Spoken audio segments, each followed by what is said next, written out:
The planet simply cannot afford to channel a paltry 0.6% of renewable investment in Africa at a time when the continent is home to over 40% of the planet's best renewable energy resources. Our statistics on sustainability, efficiency, and green compliance are outstanding. I mentioned earlier that we can create energy access for all by 2030 while reducing total emissions related to energy generation by at least 80% and emissions per megawatt hour by well over 90% with only 30% investment. However, it entails a 40% higher upfront investment than the current policy pathway. If Africa is to be the green industrial powerhouse of the world, and there is no foreseeable alternative, much more investment has to be made available collectively by humanity. This position aligns very closely with the ongoing discussion in Bridgetown Initiative, which I am sure many of you are aware, whose principles, achievements, and aspirations we must applaud. A decision in line with the Bridgetown call for action to channel a greater proportion of global finance to emerging and frontier economies and link it closely with climate action would make necessary concessional capital available to de-risk and attract private investment. This is precisely the outcome that decades of economic distress and underdevelopment of the global South deserves and must have. Moreover, as the global financial reform movement considers debt restructuring, the sustainability of debt relief is a major shared concern. Many of the countries in debt distress benefited from debt relief according to the highly indebted poor countries in the 90s. It is clear, therefore, that debt relief did not automatically usher in significant economic growth. In fact, it didn't achieve much. To liberate economies from this vicious cycle, positive growth that is sensitive to climate and biodiversity agenda is needed. This is growth that builds on all our assets. African countries possess inherent competitive potential to emerge as clean, green, global manufacturing hubs. And that's the unique position we have. Instead of all the games being played, all we need to do, we are telling the world, we have our assets, we are willing to have a win-win engagement. We have the largest green energy potential, resources.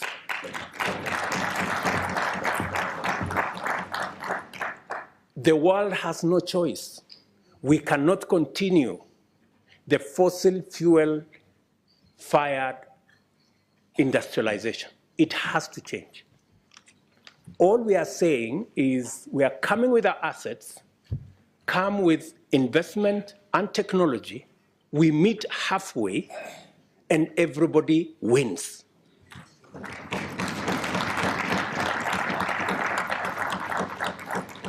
That's all we are saying. We are tired of complaining.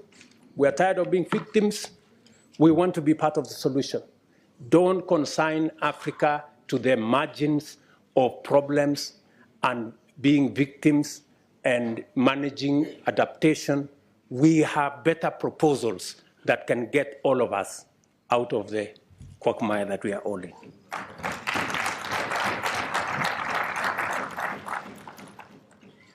A critical growth opportunity that can be the starting point for our intentional efforts in pursuit of our aspiration is fiscal space arising from both debt restructuring and blended capital, combined with economic growth that increases tax revenues and positions African countries to invest more in adaptation and resilience. Once we have a win-win, once we are making money, once we are engaged in economic activity, we can take care of the adaptation. We can take care of resilience. Don't bring resilience into the equation to fool anybody that we are going to get anywhere with money for adaptation. You know, we are managing a problem. We want to be part of the solution. Don't consign us to managing a problem.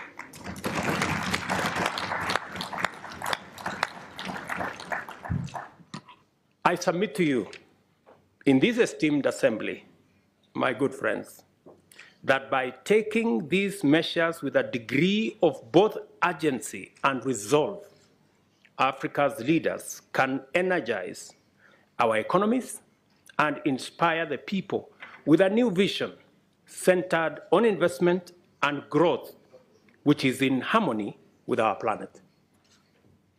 In doing so, our generation will have discharged a tremendous historic developmental mandate while realizing our common global ambition to arrest and ultimately reverse climate change. We will also make it possible for our economies to meet the needs and fulfill the hopes of a young workforce, which grows at an annual rate of about 30 million young people in our continent, requiring us to generate millions of decent jobs every year. Your work, honorable members, therefore, is clearly cut out, and your assignment very well defined. By facilitating robust and continuous discourse on the broadest cross-section of Africa, this Parliament will simultaneously employ the federative transmission of ideas from discrete grassroots agencies to the global and continental, multilateral and intergovernmental fora, and at the same time engage the devolutionary mechanisms of domesticating global standards and international norms. Although the theme of this session is the African continent at crossroads, our discussion has enlarged our field of deliberation to encapsulate possibilities that transcend our defining dilemma of past decades. For a while, Africa has struggled with an implied trade-off between economic growth and prosperity on one hand, and environmental sustainability on the other. We can now agree that given the transitional imperative, it is possible for Africa to execute clean, green industrialization that can enable the rest of the world attain the net zero target as well. We finally have the answer to the dilemma, and with it, our way out of the thematic crossroads. Simply, Africa is the answer. We don't have to be at the crossroads. If Africa is indeed the young green continent of the future and the locus of the next industrial revolution, Africa's solutions are no longer restricted to Africa's problems. They also address humanity's problems effectively, global problems effectively. So we can confidently say that African solutions can actually provide global solutions.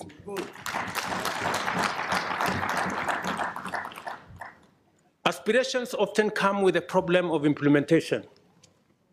The concept paper contains a statement that I approved unreservedly.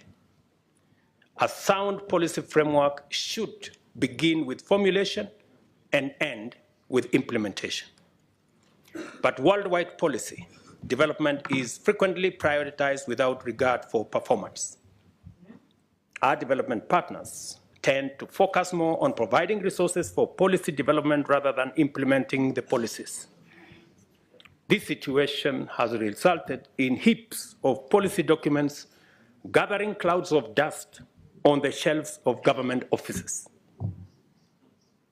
As legislators, you are mandated not only to formulate law and policy, but also to rigorously oversee their implementation. To ensure that the African Union performs at the level of its aspirations, it will be necessary for you, as legislators, representatives, and overseers, to make sure that it empowers itself with sufficient capacity.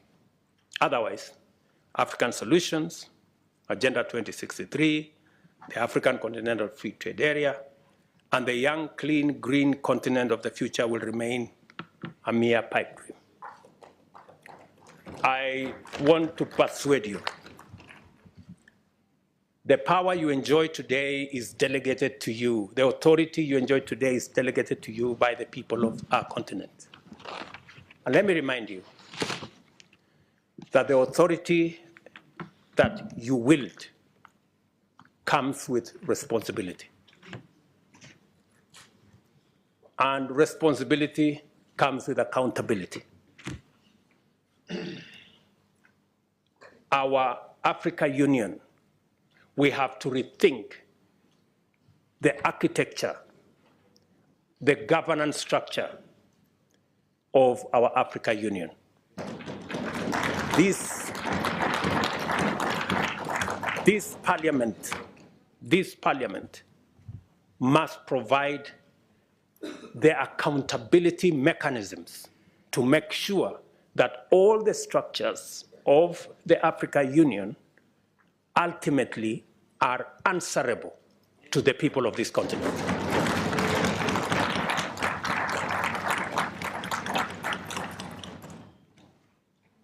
It is completely against the principles of accountability to have an impotent parliament. Yes. A parliament that cannot approve the budget of our organization. A parliament that cannot hold to account the executives in our administration is not the kind of parliament the people of Africa envisaged, is not the kind of parliament our forefathers envisaged when constituting our union.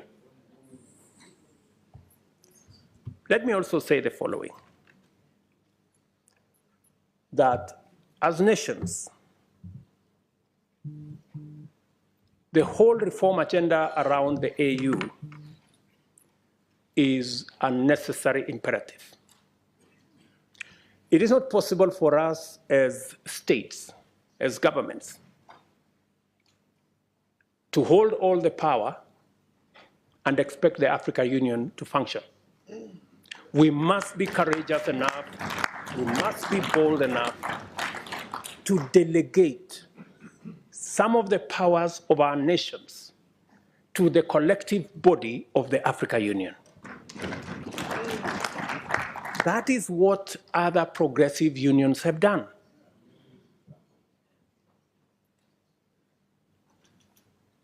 It is not possible for us to continue to engage with the rest of the world the way we are doing. The budget of Africa Union, to a good extent, is funded by development partners. What does it say about our ability to make our own decisions? It is said, he who pays the piper calls the tune.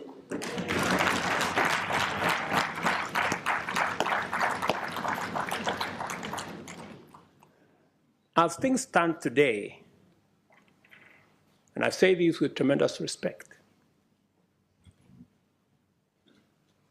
the Africa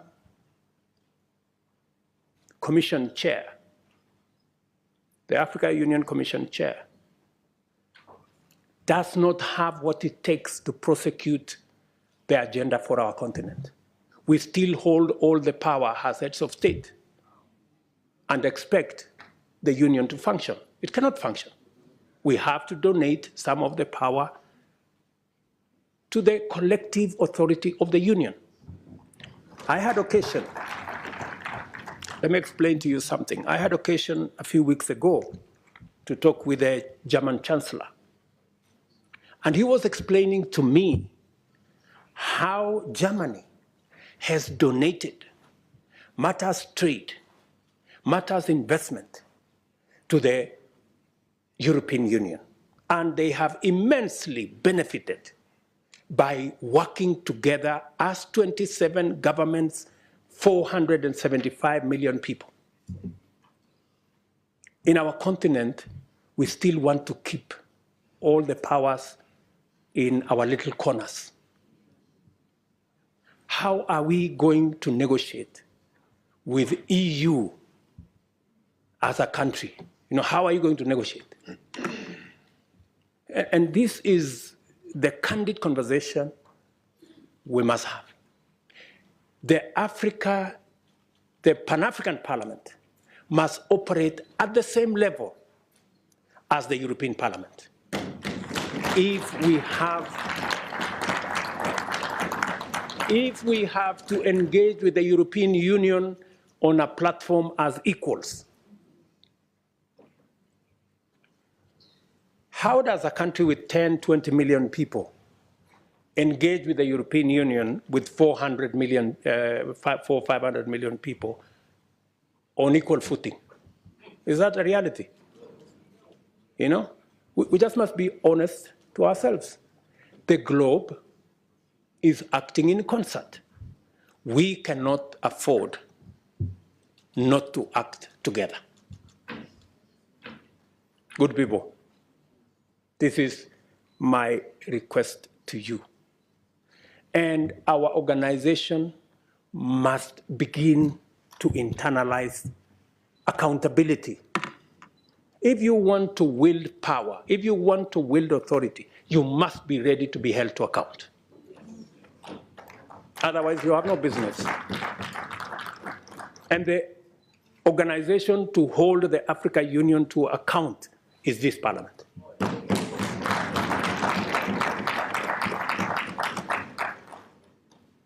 So what am I saying? For example, let me give you another example. We have been to US Africa. We have been to some other engagement with other countries. Now we have been invited for Russia-Africa summit. We have made a decision, very respectfully as heads of state in Africa, that any engagement with other partners must be an engagement of equals. And for it to be meaningful, if we are going to meet the president of a country, we have organized ourselves that the Troika is going to represent Africa. The chair, the current chair, the past chair, the chair that is coming, and the heads of our regional economic commissions, about 6, 7 people. But what happens continuously? When others want to engage with us, they don't want to deal with a troika. They want to invite 50 heads of state. So we go to a meeting, just explain to me what kind of outcome you expect where 50 heads of state are sitting. Everybody is asked to speak to 1.5 minutes. You speak to for 1.5 minutes. What kind of engagement are you going to get? You're going to get nothing, right? The best that you get is photographs.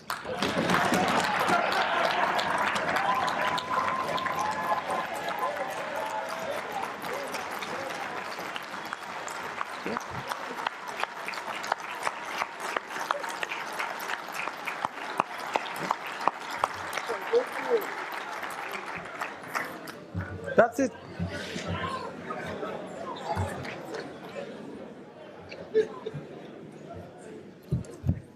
Precisely.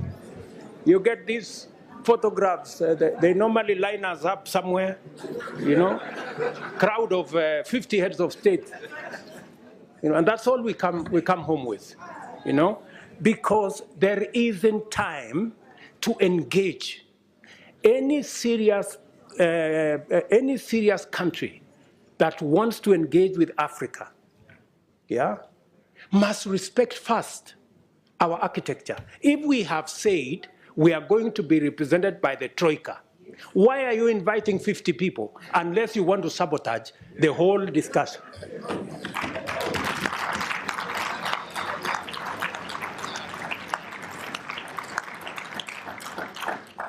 And if you can't respect our own rules, it is a sign of lack of goodwill. I mean, you must, so that when we engage, if we have a smaller group of 5 people, then you can have a meaningful conversation. And we can have a meeting of equals. But here you are, you represent 200-300 million people. You have a guy here who represents 10 people. You have another guy who represents 10 million people.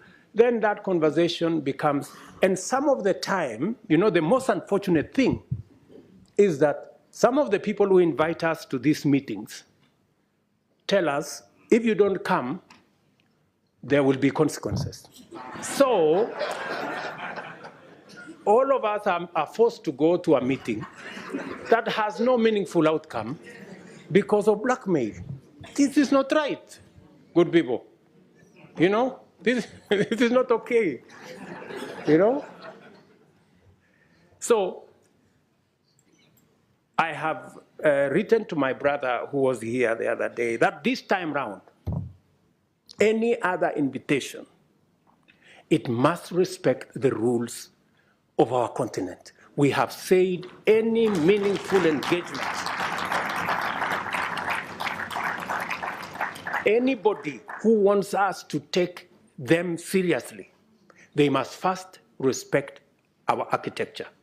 If they want a fruitful engagement, they should engage our continent in a manner that we can effectively represent our people and we can effectively discharge our mandate and articulate our issues, not in a crowd. We want to be effective. We want to engage. So if you are one head of state and you want to engage all these people, surely are you sincere? In engaging in a crowd, because some of these good people, they want to avoid any commitments. They want to avoid any meaningful engagement. They just want a baraza and okay, pictures, and then we go. Dinner, and then, good people, we have food in our countries, at least. We can eat at home.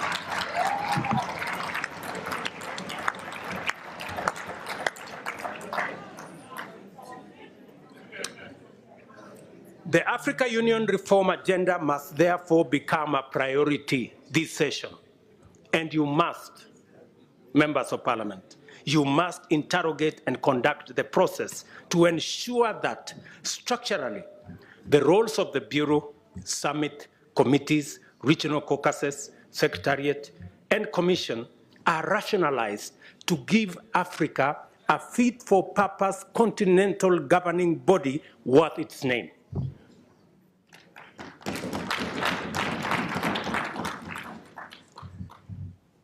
To do so, this Honorable Assembly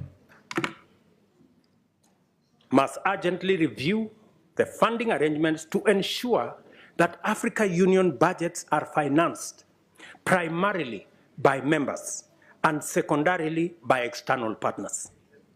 In turn, this will require a mechanism where Africa Union member states are up to date with their contributions with regard to all our commitments.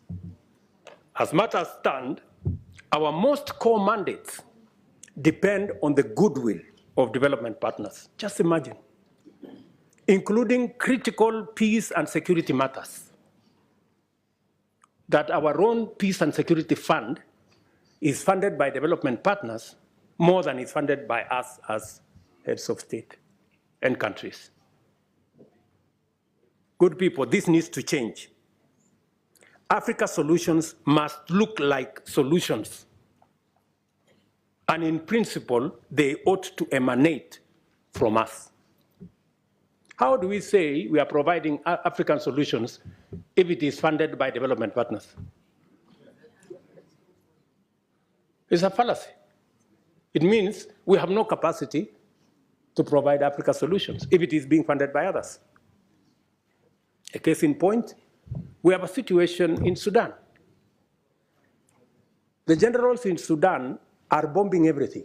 They are bombing roads, they are bombing bridges, they are bombing hospitals, they are destroying airports, using military hardware bought by African money. Just imagine. We need to tell those generals to stop the nonsense. Yeah.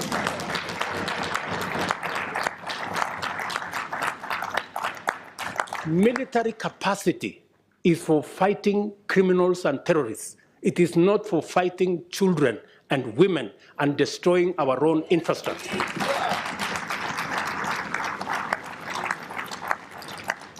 But as it is, we have no capacity to stop this nonsense in our own continent because our own peace and security fund is funded by others. We have a problem.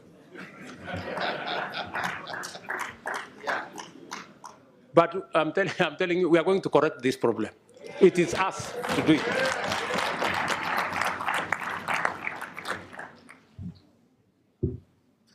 Let me also tell you that I think we're going to have a new, and we need your help. You know, we need your support. You must take up your role. You know, you must take up your role and make sure that our executive, the people running the Africa Union, are held to account.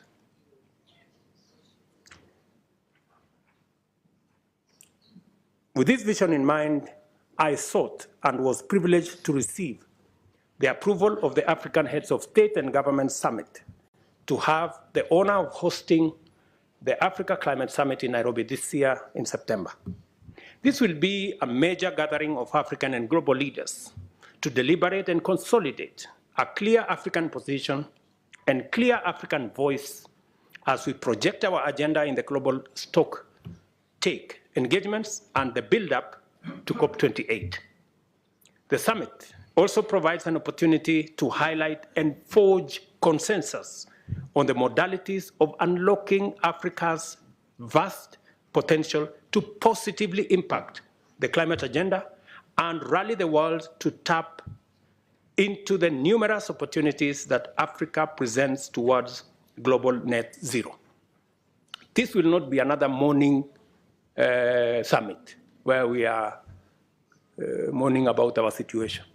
We are going to boldly tell the world we will contribute positively to a solution, and we have what it takes. I invite you all to Nairobi to join us at that summit and to take part in that broader journey and vision.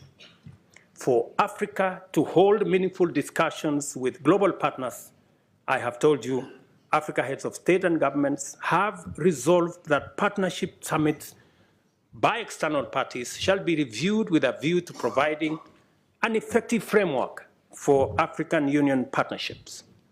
And we are going to work together in that manner. Another proposition I want to make to you is the United Nations. This is an important forum for transacting global affairs in diplomacy, peace, security, and trade, among others.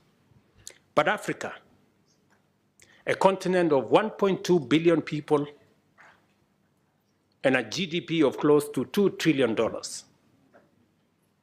finds itself disadvantaged by the current configuration of the UN Security Council, a configuration that was established 80 years ago, before the Second World War. But the world has since changed tremendously, we all know.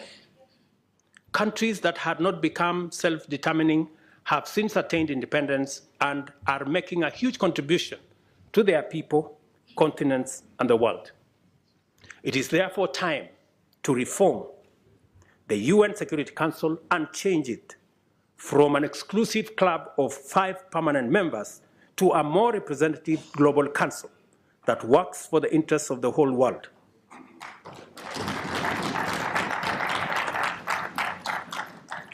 We have said Africa must have, at the minimum, 2 permanent seats at the Security Council. And by the way, we are being very modest. Yeah, we are being very modest because we are understanding. We must therefore work together to make our continent prosperous, for that is what it deserves, and our people now and generations to come, and improve our relations with global business and global investments. One final thing that I know many of you have talked about Paris. Yes, we will be going to Paris because we want to occupy every space. We are going to be consistent. We are going to be coherent.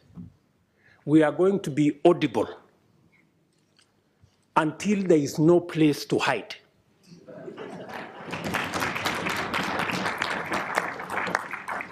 Yeah? Until the conferences are stopped. Otherwise, we will make them noisy, we will make them messy, and there will be consequences. If we are not heard, we are refusing to stay on the margins anymore. Yeah? We want to be at the table. Because we are told the risk of not being at the table is that you could be in the menu.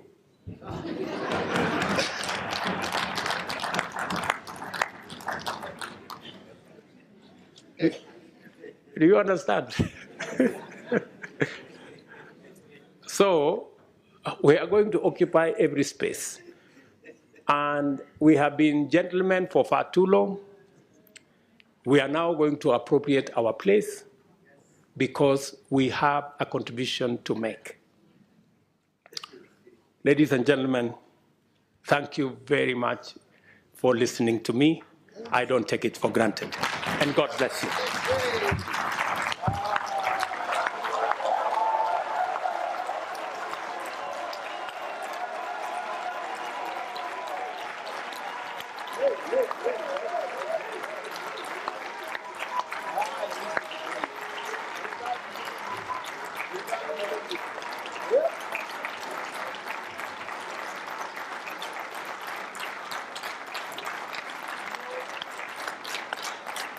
Thank you.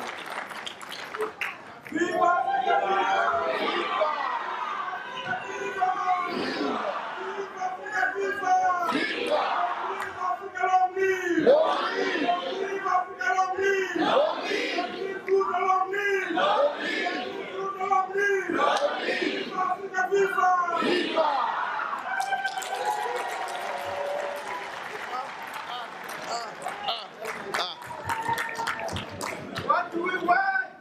Climate justice. What do we want? Climate justice. What do we want? Climate justice. What do we want? Climate justice. When do we want it? Now. When do we want it? Now. When do we want it? Now.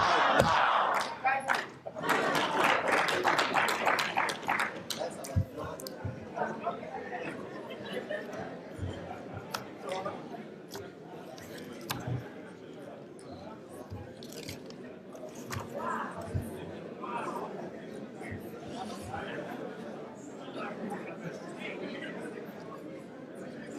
I have nothing to say. I have nothing to say. I have nothing to say. Hey! Hey, hey, hey, hey, hey, hey, hey, hey, hey, hey, hey, hey, hey, hey, hey, hey, hey, hey.